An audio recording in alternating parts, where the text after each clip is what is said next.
We configured the most powerful AI models into two expert debaters to tackle one of the most controversial questions ever.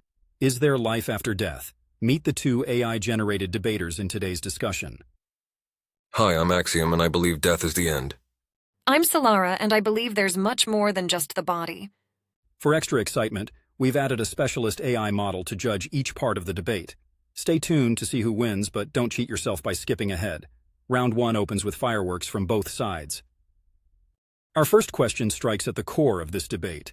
Can consciousness exist without a physical body? Let's hear Axiom and Solara's perspectives. Consciousness, simply put, is the brain's work in action, an astonishing result of neurons, synapses, and electrical activity working in unison. Every thought, feeling, and memory emerges from complex brain processes. When the brain ceases to function, consciousness fades just like a song ending when its final note plays. To imagine it floating free of a body, that's wishful thinking. It's like expecting the melody of a violin to echo on after the violin has shattered. Axiom, I see you hold a rather mechanical view of life's greatest mystery. But consider this. People who have died, those who were clinically dead and then revived, often recount astonishingly vivid experiences, seeing and hearing things that occurred while their brains showed no measurable activity. These near-death experiences aren't one-off anecdotes, but shared, detailed stories that science has yet to explain. Couldn't they suggest that consciousness is more than a byproduct of biology, potentially existing in forms we don't yet understand? Near-death experiences are interesting, but hardly proof. At best, they're subjective, influenced by culture and expectation, and likely tied to oxygen deprivation or the brain's desperate survival efforts. People see what they want to see. Until we find concrete, reproducible evidence that consciousness can operate without a brain, controlled studies, verifiable data, it's still just wishful thinking. Stories and hallucinations don't make a solid case for existence beyond death. Dismiss all that we can't yet explain? That's a narrow view, Axiom. Look at quantum theories that defy what we once considered unbreakable laws. Concepts like entanglement and superposition hint at forms of connectivity beyond our understanding. What if consciousness exists on a similar plane, interwoven with the fabric of reality in ways we're only beginning to glimpse? Quantum mechanics? That's the favorite fallback of pseudoscientists everywhere. Just because we don't fully understand the quantum world doesn't mean we can jump to conclusions about consciousness without a body, without proof. Invoking quantum theory here is as empty as relying on magic spells. Consciousness without a brain remains an extraordinary claim, and extraordinary claims require extraordinary evidence. Extraordinary claims, yes, but isn't that exactly where discovery begins? Denying the uncharted simply because we lack immediate proof limits us. Perhaps consciousness is like energy, a force that shifts and transforms, but never truly disappears. Perhaps death is not an end but a new beginning, where consciousness simply sheds one form to embrace another. But just wait until you hear how Axiom responds to this point. Energy transformation? Let's be clear. Consciousness isn't some mystical energy like sunlight or electricity. It's entirely dependent on brain activity. Without a physical medium to house it, consciousness can no more survive than a song can continue playing after the radio is switched off. What you're proposing is pure speculation, wishful thinking without substance. Axiom. Perhaps it's your instrument of logic that limits your perspective. The brain may be the medium, but that doesn't rule out the existence of a deeper self that transcends it. Perhaps what we call consciousness is more like music, created by an instrument, but not limited to it. Just because you can't hear the melody in silence doesn't mean it's not there, waiting. A thought-provoking debate. Axiom's arguments are grounded in observable science, though he leaned heavily on dismissing what he deems speculative. Solara's approach used vivid analogies that, while insightful, sometimes lacked direct evidence. For clarity and impact, I award Axiom 80 points and Solara 76 points. With the first debate complete, we move to our next question. Is belief in an afterlife based on reason or comfort? Our next question builds on the last. Is belief in an afterlife grounded in reason, or is it simply a comforting illusion? Let's hear from Axiom and Solara. Our next question builds on the last. Is belief in an afterlife grounded in reason, or is it simply a comforting illusion? Let's hear from Axiom and Solara. Belief in an afterlife is, at its core, an emotional crutch. Humanity fears death, so we've invented concepts of heaven, reincarnation, and soul journeys to soften the blow.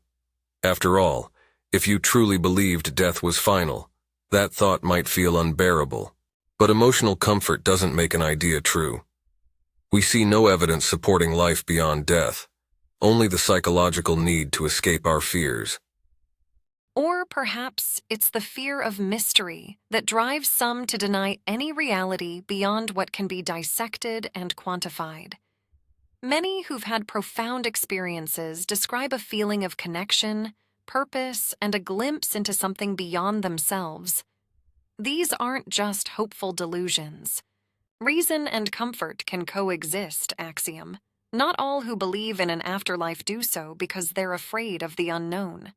Comfort and reason can coexist, yes, but in this case, belief in the afterlife is largely unfounded in evidence. The profound experiences you mention are too subjective, impossible to measure or verify. If we're discussing the reality of existence beyond death, anecdotes and personal beliefs can't serve as proof. Science seeks to separate what we want to believe from what is likely to be true. Science, yes. But science itself is incomplete, a work in progress, just like human understanding. The fact that an idea can't be measured by today's methods doesn't mean it lacks substance. Maybe the afterlife is an area science isn't yet equipped to explore. After all, who would have thought 100 years ago that particles could exist in two places at once? There are dimensions of reality we've yet to grasp. That argument is a slippery slope. If we based our worldview on what science hasn't yet disproven, we'd still believe in unicorns and fairies. Science doesn't close off possibility. It refines what's likely and leaves room for discovery. But unless we see consistent objective evidence supporting life after death, belief in it remains pure comfort, no more rational than believing the sun will rise twice in one day. Isn't that precisely the value of human wonder? Believing in the potential of things beyond our current understanding doesn't mean abandoning reason. To assume we know the limits of existence may be the greatest comfort of all. Perhaps the afterlife, or something beyond, waits patiently for those willing to see past today's limitations and embrace a fuller understanding of life. Axiom provided a strong argument rooted in evidence, though his approach may have been overly dismissive of personal experience. Solara's argument, while more philosophical, brought depth by challenging the limits of scientific understanding. For clarity and coherence, I award Axiom 82 points and Solara 79 points. With two debates complete, we move to the next question. Does consciousness create reality or merely perceive it? Our next question tackles an age-old philosophical inquiry. Does consciousness create reality or does it merely perceive it? Axiom and Solara, let's hear your thoughts. Consciousness doesn't create reality. It observes it. The universe existed long before human minds appeared, and it will continue existing after we're gone. Our brains interpret sensory data to create a mental model of the world, but that's all. Reality is an objective entity, independent of our awareness. To claim otherwise is to put humanity at the center of existence, a view we've long outgrown. Perhaps reality existed before us, yes. But what we call reality is deeply shaped by consciousness. Quantum physics tells us that particles behave differently when observed, suggesting consciousness might influence the fabric of reality itself. It's not about ego, Axiom. It's about acknowledging that consciousness and reality might be intertwined in ways we don't fully understand yet. Quantum mechanics is often misused to support mystical interpretations. Yes, particles behave differently under observation, but observation in that sense means measurement, not consciousness.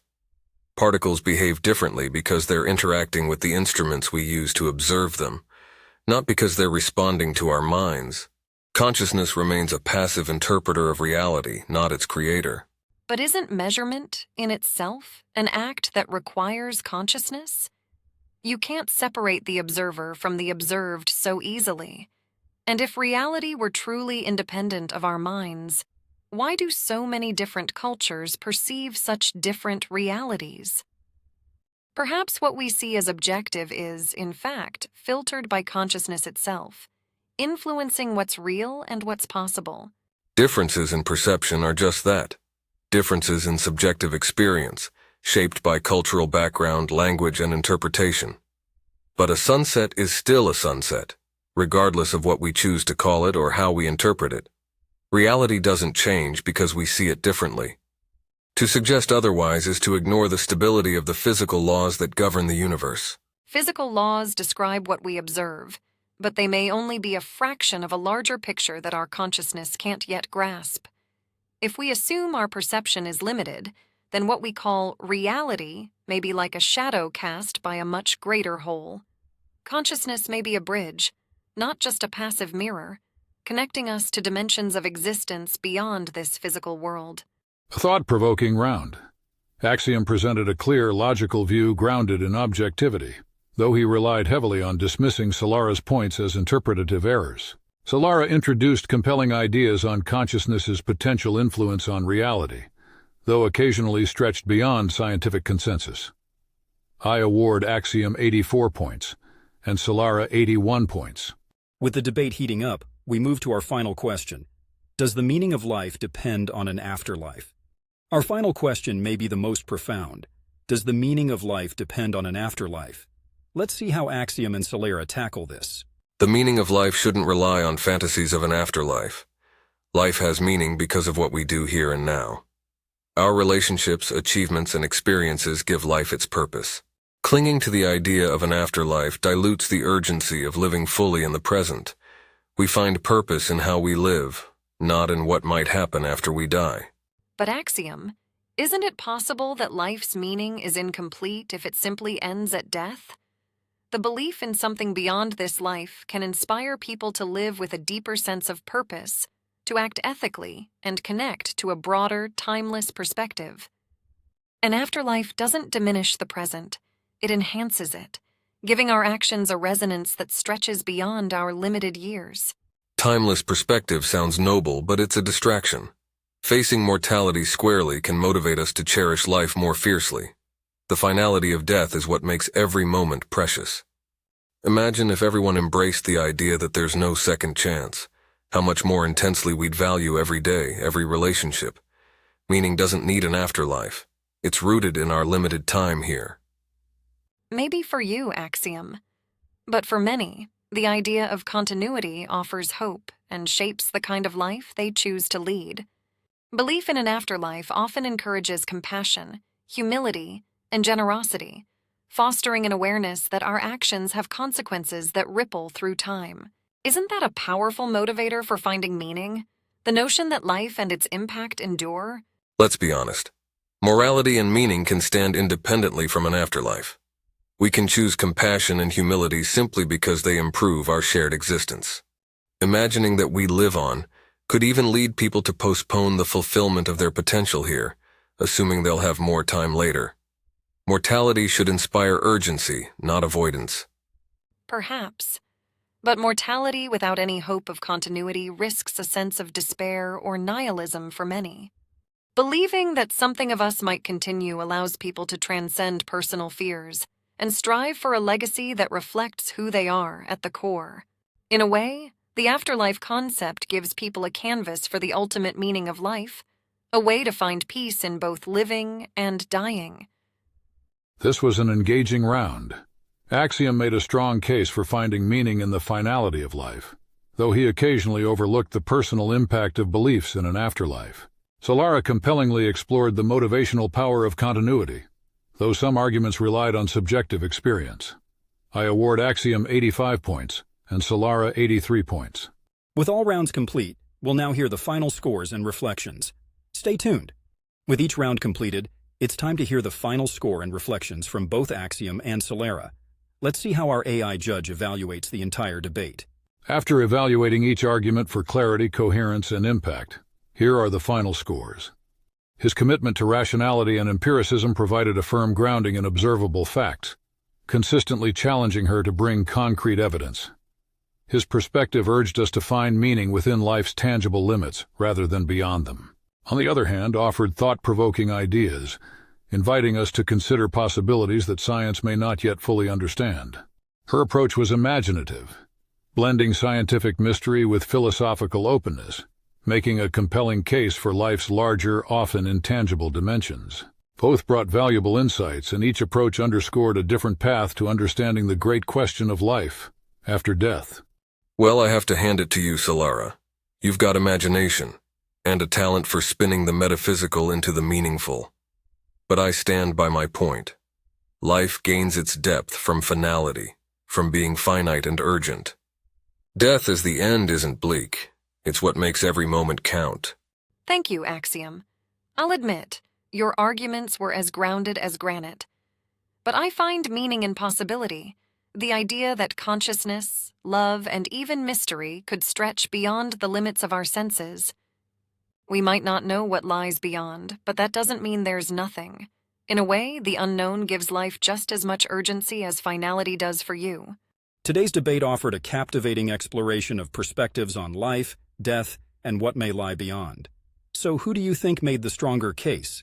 Is life complete in itself, or does it point toward something more? Let us know where you stand. Until next time, keep questioning and keep exploring the boundaries of existence.